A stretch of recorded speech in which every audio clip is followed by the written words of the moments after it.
Now, we often talk about depression, Dee, and we have people talking about it, but there's all sorts of therapies that can be applied, and some of them work, some of them don't work. Well, Dr. Chris Groot is from the Melbourne School of Psychological Sciences. He joins us regularly here on Joy Drive. Chris, welcome back. Hi, Warren. Hi, Dee. Thanks for having me back. Chris, can we just start with the basics? Can you tell us what is depression? Yeah, that's a great place to start. So it's a really common experience, and I think that it's something that many people can relate to, the idea of generally having a depressed mood, of feeling flat. That's an everyday type of experience, I suppose, that's quite common. But when we talk about clinical depression, we're talking about feelings and thoughts and behaviors and experiences in our body as well that really impact our daily lives. So in terms of feelings, we might be feeling very flat, very consistently flat in our mood. We might feel overwhelmed. We might have feelings of guilt, inappropriate guilt, being very unhappy and sad. We might think things like we might be a failure, or we're a burden to others. Maybe we don't have a lot of personal worth. In terms of the way depression plays out with behaviour, it can involve generally a reduction in behaviour, where we're not going out in our daily lives and doing things. So it sort of sounds like lockdown, doesn't it? It does a bit, doesn't it? Yeah. You're going to have to bring us up again, Chris, because that's drained us. Just the list. It is draining us, and depression, just like quite a wide range of mental experiences of mental ill health, are impacted by our environment as well. So we think about biological factors influencing this, psychological factors in terms of how we appraise what goes on in the world, like lockdown, and the lockdowns themselves. Chris, there's lots of therapies for depression, lots of common ones around that aren't, necessarily considered professional. Are there some things that we might be surprised to hear that don't have much supporting evidence that work for depression? Yeah, that's a very good question. So you're right. There have been lots of things that have, wives' tales and so forth. Is it appropriate? What's the modern day? Yeah, I think that's probably been cancelled, mate. Yeah, what is the myths? Let's say myths. A spouse's tale, maybe, that have been said to work for depression. Some of these do, like St. John's wort. There's actually some evidence there that has got some effectiveness for depression. But other things that have been thought to work for depression but don't have good supporting evidence to suggest that they actually do are things like art therapy, for example, animal-assisted therapies, music therapy, homeopathy, Reiki, a range of things that we might like to think actually are effective in reducing symptoms and signs of depression, but aren't actually so effective. Well, or the literature just has not fleshed this out yet.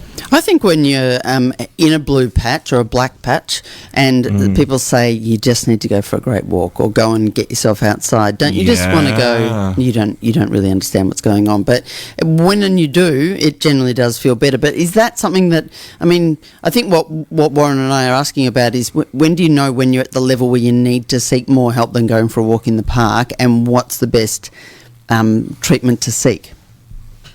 Really good question. So, interestingly, going for a walk in the park is very good at breaking ruminative thought. So it stops us from ruminating on negative thoughts. Going for a walk in nature can be really good. Exercise is good for depression. So I suppose if we're in a place where we're feeling like maybe we're feeling consistently down, maybe we're feeling distressed, maybe we're having some concerning thoughts, we're feeling sick and run down, maybe consistently tired, maybe having headaches and muscle pains even. This can be an experience that's associated with depression. It might be time to talk to a trusted friend or family member or speak to our GP. And there are a wide range of very effective treatments out there. So it's very important to understand that different people have different preferences for treatments, and there's a few things there's more than a few things to choose from. Chris, just before we get on to treatments, we hear a lot about CBT or what is it, cognitive behaviour therapy. So is that one of the main treatments of depression, and what does it look like?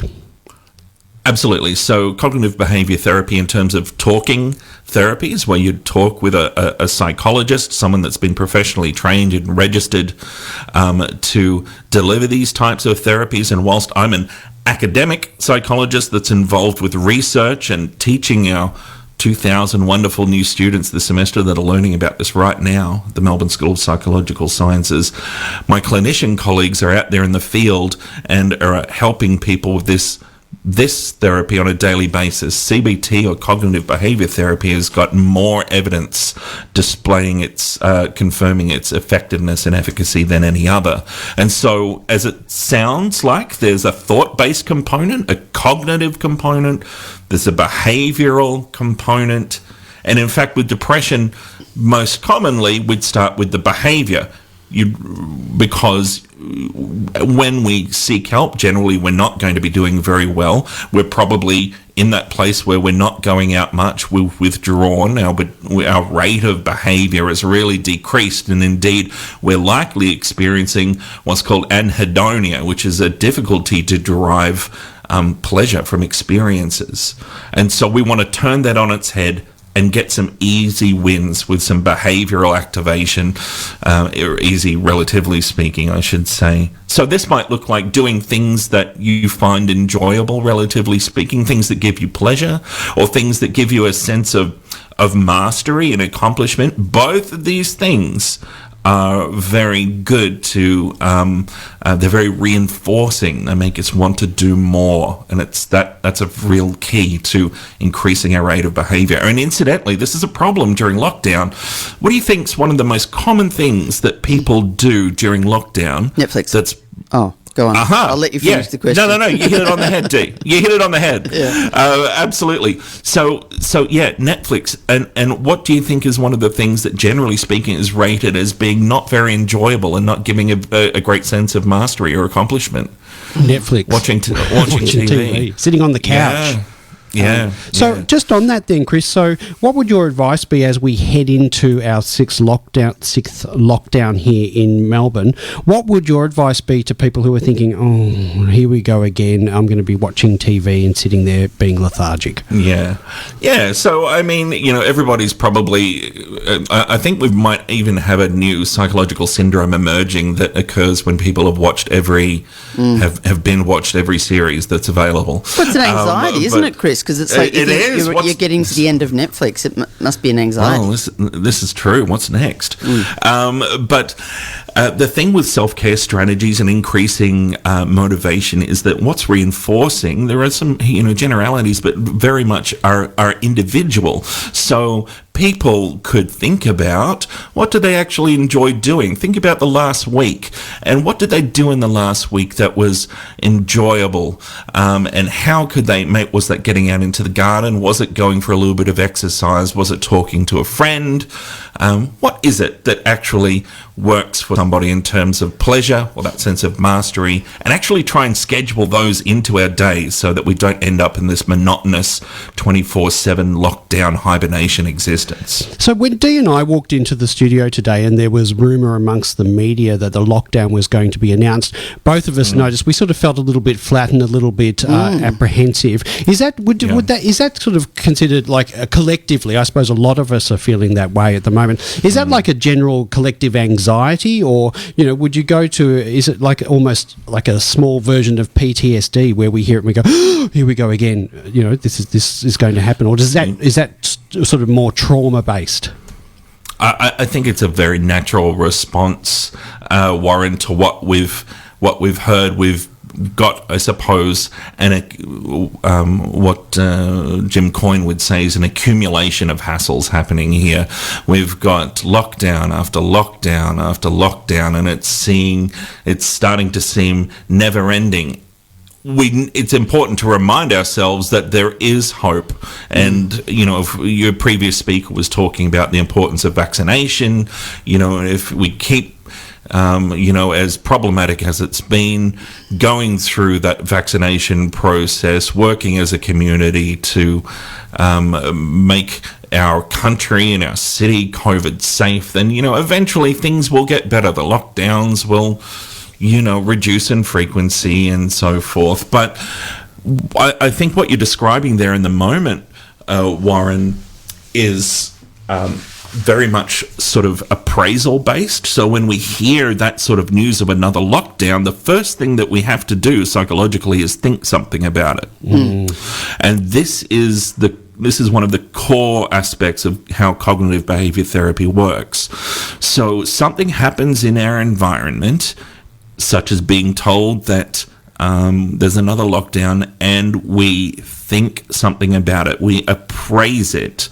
And then based on what we've thought, we're going to feel certain emotions and we're going to behave in certain ways.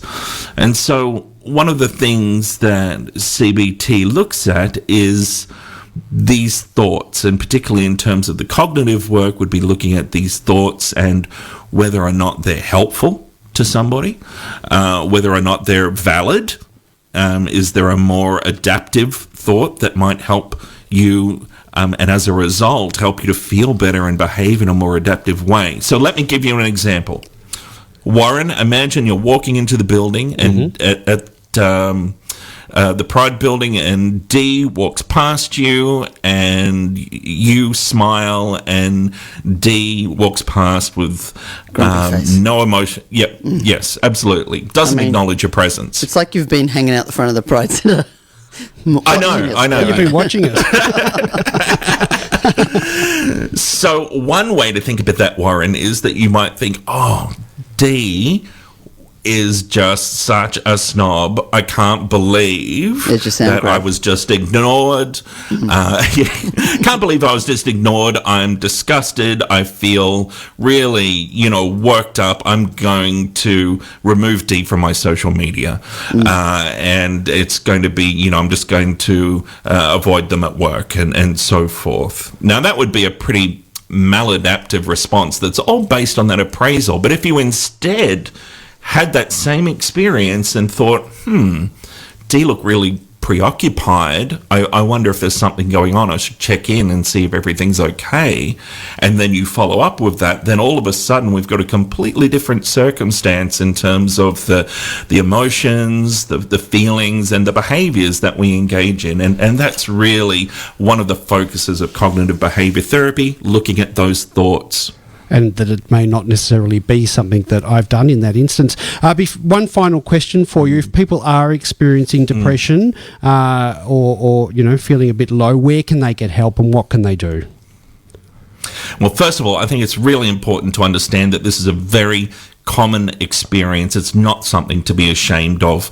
We know that about 1 in 7 Australians are going to experience this in their lifetime. 1 in 16 are experiencing it right now. If you are experiencing signs and symptoms of depression or any other problem with mental health, then talk to a friend, talk to a trusted family member, your GP. Call Lifeline, go and visit the Beyond Blue website. Beyond Blue is an excellent organisation that has lots of useful resources and ways to access support at their website at beyondblue.org.au. Chris, it's an interesting chat and we appreciate it. Thank you so much for taking the time, and we'll chat to you in a couple of weeks. Thanks so much, Dean Warren. Thanks, you, Chris. Dr. Chris Groot from the Melbourne School of Psychological Sciences at the University of Melbourne. Hey, Woz, we don't have long to go. Just a reminder, we've got the news coming up shortly, but tomorrow we're going to be giving away